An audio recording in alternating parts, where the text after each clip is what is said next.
पाहूया. आज मी बनवणार आहे गुळाचं गोड लोणचं. तर मी अर्धा किलोच्या 2 कैऱ्या घेतलेल्या आहेत. त्याला मी स्वच्छ धुवून घेतलेल्या आहेत. आता व्यवस्थित पुसून त्याला बारीक कट करून घेणार आहे. तर अजून मी याच्यासोबत घेतलेला आहे अर्धा किलो गूळ घेतलेला आहे असा बारीक करून. काळा गूळ घेतलेला आहे. तुम्हाला जो आवडत असेल ते तुम्ही घेऊ शकता. साखर वगैरे याचा तुम्ही वापर करू शकता. पण मी गूळ घेतलाय. आणि याच्यासोबत आपण रेसिपी बरोबर जे सुखे मसाले लागणार आहेत ते आपण रेसिपी बनवताना आपण टाकणार आहेत. तर आपण ते टाकूया रेसिपी सोबत.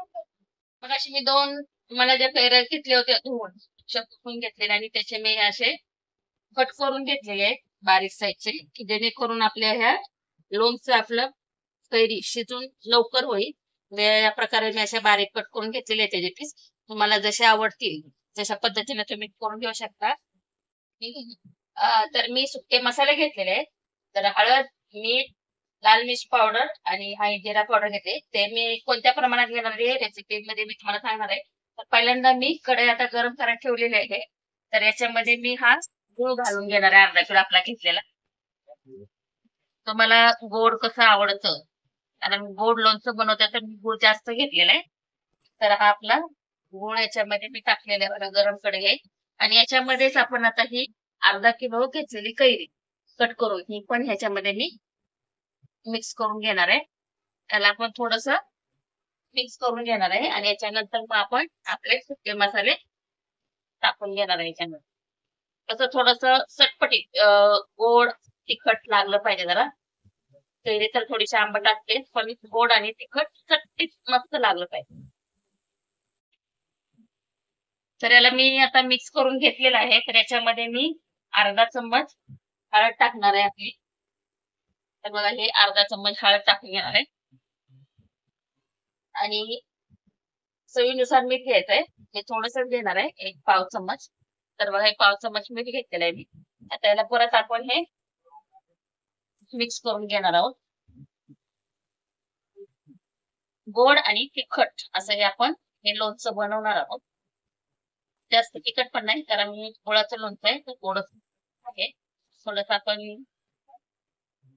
मिरची पावडर टाकणार आहोत थोडस तिखट लागण्यासाठी. मी मिक्स करून घेतो. त्याच्यामध्ये आपण एक अर्धा चम्मचच मी लाल मिर्च पावडर टाकणार आहे. थोडस तिखटपणा यावा म्हणून.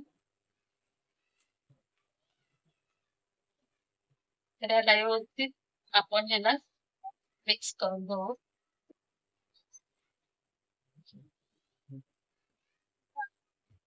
थोडासा गूळ विरघळला त्याच्यामध्ये आपण पाव चम्मच जिरा पावडर टाकणार आहे.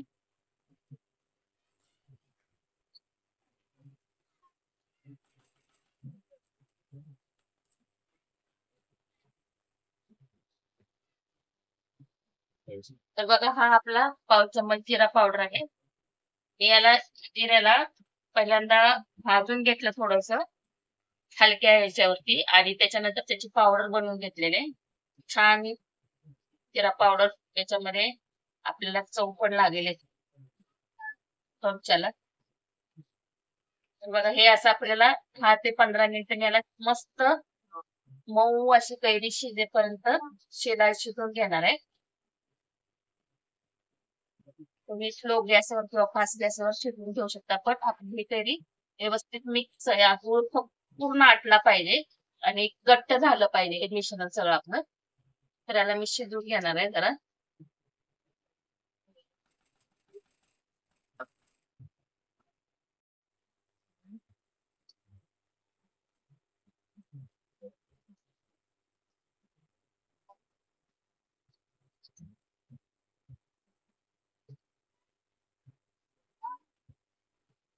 याचे बारीक बारीक पीस याच्यासाठी केलेत की आपली कैरी पटकीना शिजेल,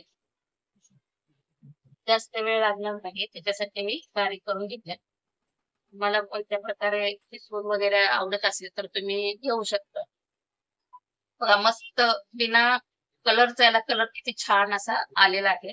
छान असा आपला कैरी बघा कशी शिजते. तर आपण गुळाचं गोड लोणचं कैरीचं बनवते.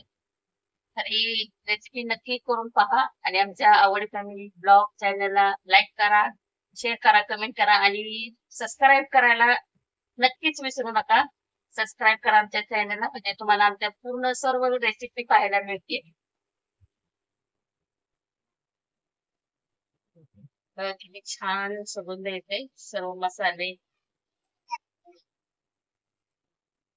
आपण याच्यामध्ये घातलेले आहेत. साध्या आणि सोप्या पद्धतीत आहे थोडक्या मसाल्यामध्ये.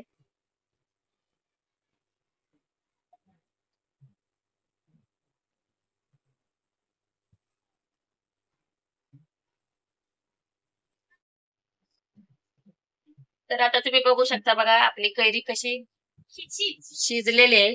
बघा कसा त्याचा शिजत आलेले आहे आणि कसा त्याचा रंग वेगळा झालेला आहे बघा. पहिली कशी हिरवी आणि पांढरी पांढरी दिसत होती. आता मस्त त्याला कलर कसा आलाय शिजून बघा.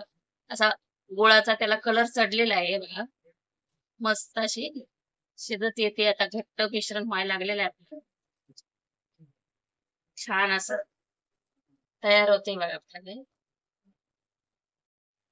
तर बघा आता आपलं थोडस हे गुळाचं कैरीचं लोणचं हे आपलं घट्ट व्हायला लागलंय. तर मी याला काय करणार आहे आता, की हे आपलं बघा असं हे मस्त असं हे ट्रान्सपरंट व्हायला लागलेला आहे कैरीचा कलर.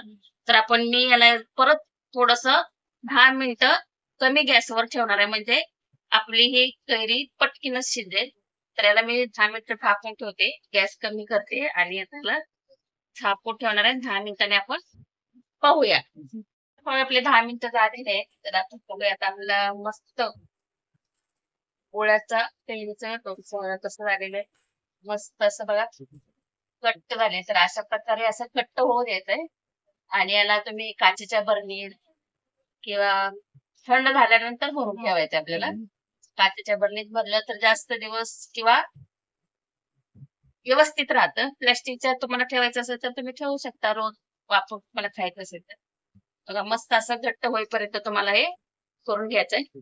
तर आता आपलं हे गुळाचं कैरीचं लोणचं तयार आहे. तर नक्कीच रेसिपी करून पहा.